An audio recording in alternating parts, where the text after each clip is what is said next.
ശബരിമല സ്വർണ്ണക്കൊള്ളയിൽ തന്ത്രി കണ്ഠരര് രാജീവരെ കസ്റ്റഡിയിൽ വാങ്ങാൻ പ്രത്യേക അന്വേഷണ സംഘം. കസ്റ്റഡി അപേക്ഷ ഇന്ന് നൽകും. ദ്വാരപാലക പാളിക്കേസിൽ പ്രതി ചേർക്കുന്നതിനുള്ള അപേക്ഷയും ഇന്ന് കോടതിയിൽ സമർപ്പിക്കും. ചോദ്യം ചെയ്താൽ പത്മകുമാറിന്റേതടക്കമുള്ള മൊഴികളിൽ വ്യക്തത വരുമെന്നാണ് SIT നിഗമനം. തന്ത്രിയുടെ ജാമ്യാപേക്ഷയും കൊല്ലം വിജിലൻസ് കോടതി ഇന്ന് പരിഗണിക്കും. അരുൺ സോളമനാണ് വിശദാംശങ്ങളുമായി ചേരുന്നത്. അരുൺ, SITയുടെ തുടർ നീക്കങ്ങൾ എന്താണ്? ചോദ്യം ചെയ്യലിലൂടെ ഇനി എന്തൊക്കെ കാര്യങ്ങളാണ് SIT ചോദിച്ചറിയുന്നത്? Haripriya, Keerthana, good morning. ഇന്ന് ഇപ്പോൾ പ്രധാനമായിട്ടും തന്ത്രി കണ്ഠരര് രാജീവരിന്റെ കസ്റ്റഡി അപേക്ഷയാണ് കൊല്ലം വിജിലൻസ് കോടതിയിൽ SIT സമർപ്പിക്കുക.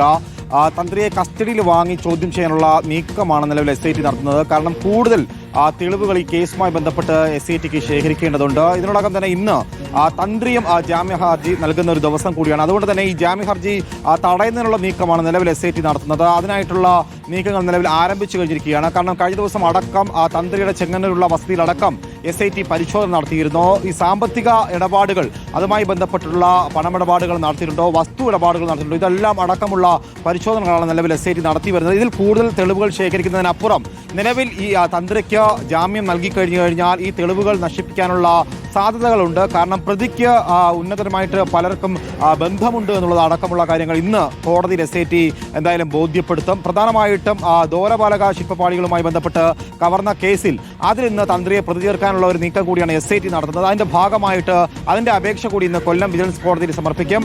അനുമതി ലഭിച്ചു കഴിഞ്ഞാൽ തന്ത്രിയെ ജയിലിലെത്തി തന്നെ അറസ്റ്റ് രേഖപ്പെടുത്താനുള്ള നീക്കമാണ് നിലവിൽ SIT നടത്തുന്നത്. കഴിഞ്ഞ ദിവസം ഹൈക്കോടതിയിൽ നടക്കം വലിയ വിമർശനമാണ് SIT നേരിട്ടത്. കാരണം ദേവസ്വം ബോർഡ് മുൻ പ്രസിഡന്റ് കൂടിയായിട്ടുള്ള പത്മകുമാർ തമ്മിലിനെ ബെല്ലാരിലെ ജുവലറി ഉടമ ഗോവർദ്ധൻ, അഡ്മിനിസ്ട്രേറ്റീവ് ഓഫീസറായിരുന്ന മുരാരി ബാബു അടക്കമുള്ളവരുടെ ജാമ്യ ഹർജി പരിഗണിക്കുന്നതിനിടയിൽ വലിയ രൂക്ഷമായ വിമർശനം ഹൈക്കോടതി നടത്തി. കാരണം ഈ ഉണ്ണികൃഷ്ണൻ പോറ്റിക്ക് ശബരിമലയിൽ എന്താണ് കാര്യം, ശബരിമലയിലെ കാര്യങ്ങൾ തീരുമാനിക്കാൻ ഉണ്ണികൃഷ്ണൻ പോറ്റി ആരാണ് ഏൽപ്പിച്ചതടക്കമുള്ള വിമർശനങ്ങളാണ് നിലവിൽ ഉയർത്തിയിരിക്കുന്നത്. കാരണം ദേവസ്വം ബോർഡിന് അവിടെ എന്താണ് റോൾ, ഇതിന് ഭേദം ദേവസ്വം ബോർഡ് ഇല്ലാതിരിക്കുന്നതാണ് അടക്കമുള്ള വിമർശനങ്ങൾ ഉയർത്തിയിരുന്നു. ഏറ്റവും പ്രധാനപ്പെട്ട കാര്യം SITക്കെതിരെയുള്ള വിമർശനമാണ്. കാരണം ഇതിനോടകം തന്നെ ഇതുവരെയും KP ശങ്കരദാസിനെ ഇതുവരെയും കസ്റ്റഡിയിലെടുക്കാനോ അറസ്റ്റ് രേഖപ്പെടുത്താനോ കഴിഞ്ഞിട്ടില്ല.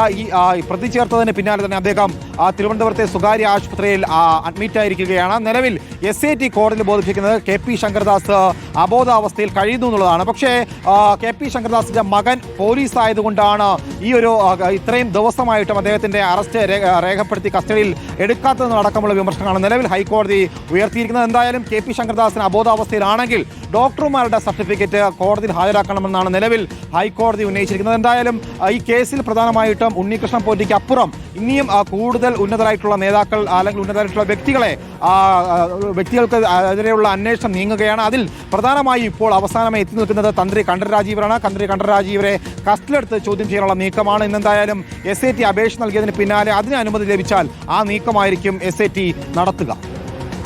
ശരി, അരുൺ സോളമനാണ് വിശദാംശങ്ങൾ നൽകിയത്.